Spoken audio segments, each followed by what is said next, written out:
As you can tell by the title, this week marks my 34th birthday, and wow, what a transformational year. I'm not sure if everyone's 33rd year is so growth-oriented, but I feel like I grew in 1,000 ways. But to keep this video succinct, here are 10 things I learned this year that I think will challenge you to grow too. I'm going to use this time to get ready. I'm not a makeup professional, so do exactly opposite of what I say. Probably, I don't know. The first thing is that I made a profound life change and told no one. 5 o'clock, solve world hunger. Tell no one. The problem with announcing your plans, such as I'm going to write a book, I'm going to lose 10 pounds, I'm going to save $100,000 this year. The problem with that is you get the instant gratification of other people's admiration for your big goal. Your subconscious actually feels like you've done it already. Wild, right? And that zaps your motivation to actually do it. So instead of announcing when you're going to do some kind of big thing, delay that gratification until it's done. That way it motivates you and powers you through the daily work of actually doing it. The profound life change I decided to make was to quit pretending I control all these things in my life and focus on the work of what I can actually influence. If you're a subscriber, then you'll remember that I talked about last winter being a really tough one for me, but I wasn't really ready to share details. I think I'm in a good place now to talk about it. Last year I had a miscarriage.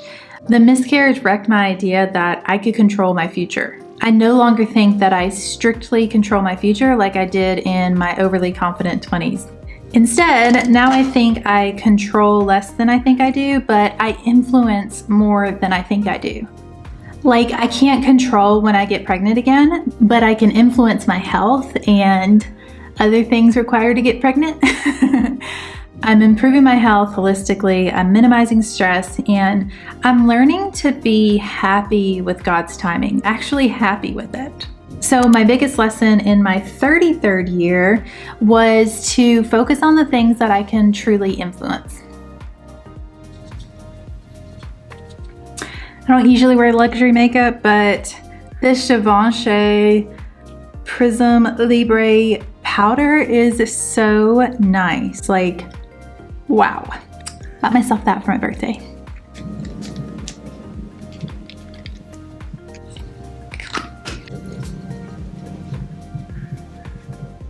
Secondly, I learned to love my body even more. This year, I recorded video footage about twice per week. Twice, which meant a lot of PMS days, some wacky hormonal days, and definitely some bloated days. But I learned to love the natural fluctuations in my body. There were days I looked puffy. There were days I looked super fit. There were days my skin was glowing and my hair was shiny. And days when my lips were super chapped and I had pimples. I've learned that one photo or video doesn't define my body, and I think really more importantly that my body doesn't define my worth. Whether I look stellar or frumpy, I can still choose to believe that my body is beautiful, and I think this epiphany stems from talking to God about my worth for pretty much my entire life. Having a miscarriage, it strangely helped me with that. I've been guilty of thinking in the past that if I exercise and eat well and sleep well, I deserve to be pregnant. And that's just not how it works. Our bodies are indescribably complex and gracious and wise. Our bodies perform millions of functions every second, and we never even recognize it. When I was in yoga, my instructor said, our cells hear our thoughts. Whatever we think about our bodies, it paves the road for what we allow our bodies to feel and then believe and then become. So while I can't control every function in my body, for the rest of my life, I hope I keep telling my body, you are beautiful and good and healthy. Of all the expensive eyebrow gels I have ever tried, Nothing works as well for the style that I like, which is not the extreme hold that kind of looks outdated now, but also not the natural. I want my eyebrows to look kind of really thick. They relax, and I don't want them to relax. I want them to be nice and thick and full. So nothing works as good as this Got to Be Glued styling gel, which is actually for hair. I just put it on with a little spoolie, and bonus, especially when I have an updo, I just take a little bit more and tame these hairs into place. Last step is the lips, and I'm not sure what color I'm wearing yet, so I'm just gonna put some kind of neutral lip gloss on. There we go, final beauty look. Thirdly, I learned how to dress for me. There are so many trendy fashion words nowadays. Quiet luxury, neutrals, minimalism, Barbiecore, normcore, peacecore. Just kidding. But the problem with trends is that most of us women get sucked into them, spend a ton of money on them, and the next year, a whole new set of trends emerges. And we start that cycle all over again. However, obviously, I like trends as a basis of inspiration and a way to update my style. But inspiration only works without overwhelming your style if you're really grounded in who you are. And that's not taking place back there, that's taking place right here. On an abstract level, learning to dress for me meant deciding that my unusual quirks were not only tolerable, but valuable. In practical terms, learning to dress for me meant championing my love of color, body flattering details, and feminine essence. I've learned what makes me feel confident and capable for my real life, and I'm looking forward to expanding that in the new year. So if you haven't already subscribed to my channel, now's the time to do it. Hit that subscribe button.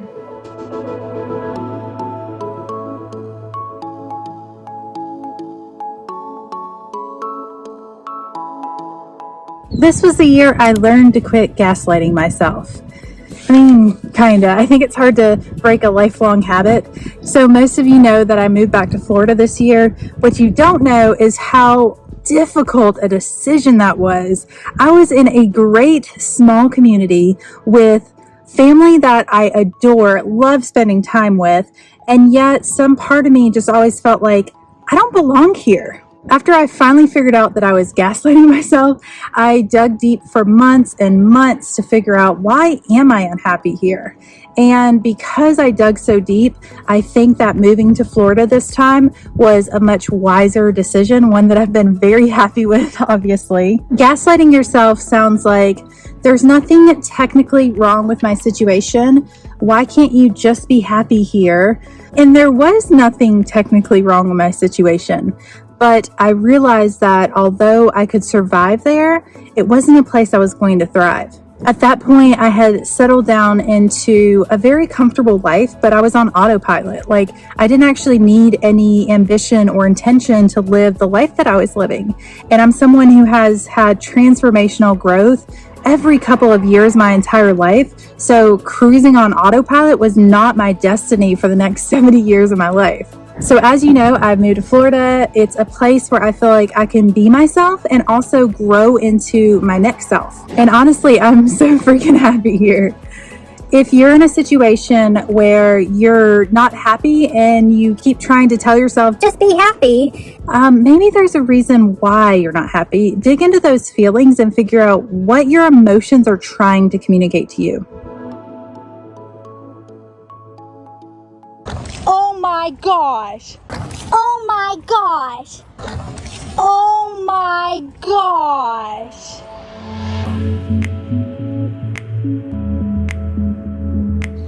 Number 4, I learned to play again. I started this year feeling so defeated, and I know that other people have felt this way too. Maybe you feel this way right now. So let me tell you what I did to change my life. At the time, I was working and delaying playing until I reached some prestigious work goal that is still taking me years to accomplish. But because I was drained and uninspired, it delayed my work growth. So I recognized this and decided to go for the biggest play date that I could possibly imagine. I spent 2 weeks in Italy experiencing it for the first time. Now, I know going to Italy is super trendy right now, so let me explain. I went because I needed to see that rare combination of maximalist expression and legendary artisanship, all in an old world setting. I wanted to be captivated by meticulously frescoed ceilings, gilded walls, mosaic tiled floors, 500-year-old oil paintings, and 2,000-year-old marble statues. All these things that inspire me, but don't really get a lot of likes. Which brings me to number 5.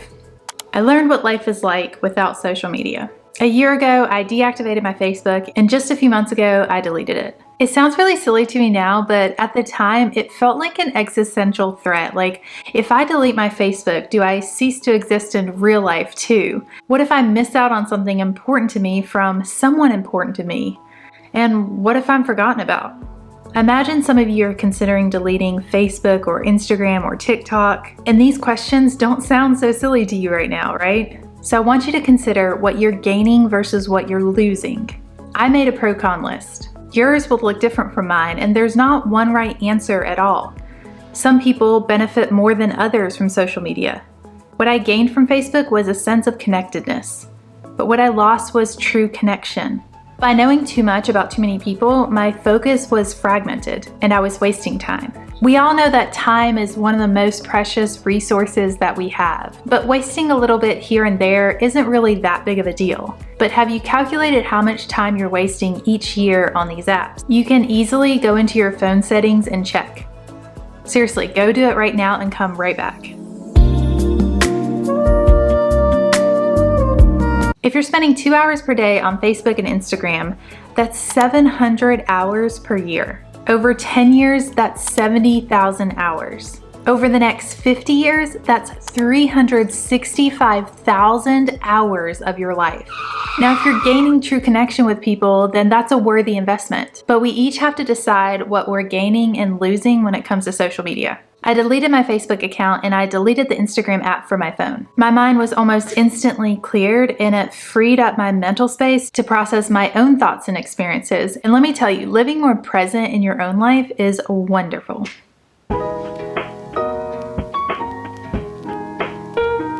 This year, I only read 4 books. Typically, I read a dozen or more books in a year, so that's really low for me, but I decided to only read enough books as I'm willing to actually change. And that wasn't as much as planned, to be honest, but here are the 4 books I read. 101 Essays That Will Change the Way You Think by Brianna Wiest. The Mountain Is You, Transforming Self-Sabotage into Self-Mastery, also Brianna. Unf Yourself, Get Out of Your Own Head and Into Your Life by Gary John Bishop. The Fifth Vital Sign, Master Your Cycles and Optimize Your Fertility by Lisa Hendrickson Jack. They were life-changing because I changed my life. No book in itself is going to change your life. Learning more information isn't going to automatically change your life. It's the hard work of daily decisions that align with who you want to be. That's what's going to change your life. Now, I'll probably read more books next year because I'm so hungry for it after taking a slow year. So let me know if you're interested in book reviews because I would love to share some of my favorite reads.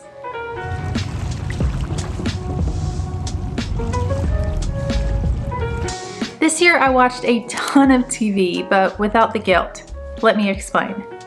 Most of this list is things that just about anybody would be proud of. But we don't really talk about the things we do that we aren't really proud of. I used to be so down on myself for watching TV, but I think I actually need it. I need to decompress in my evenings because my brain runs rampant all day long. I'm constantly learning, analyzing, and making decisions. So it's a good way for me to wind down my brain and spend time with my husband. My favorite shows this year included Billions, The Marvelous Mrs. Maisel, Wednesday, The Gilded Age, and Ted Lasso. If you're cozying up on the couch this winter, those are some shows that I would recommend for you.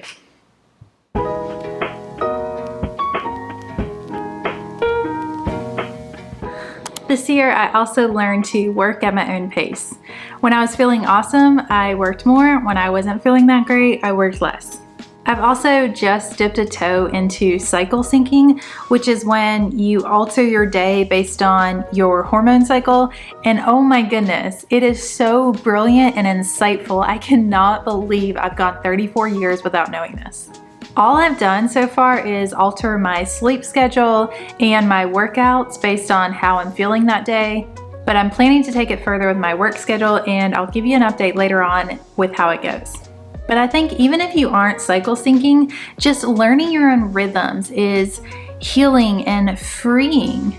It goes back to the nature of planning versus being present. We can plan for the most ideal outcome, but it's also wise to keep in mind the reality of how you're feeling that day.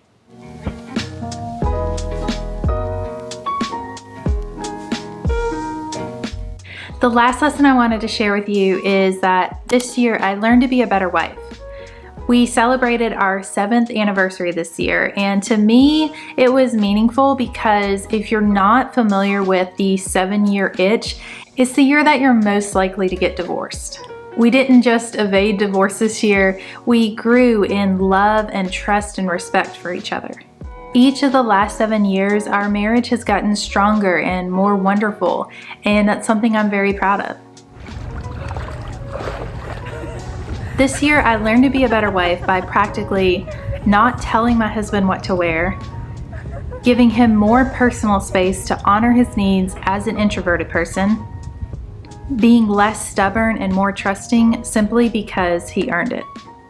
As you can see, it's been a very transformative year. I've really enjoyed reflecting on my memories and my feelings like this, and I hope that you've enjoyed it too. If you have, let me know down in the comments. I'm wishing you a wonderful New Year's Eve.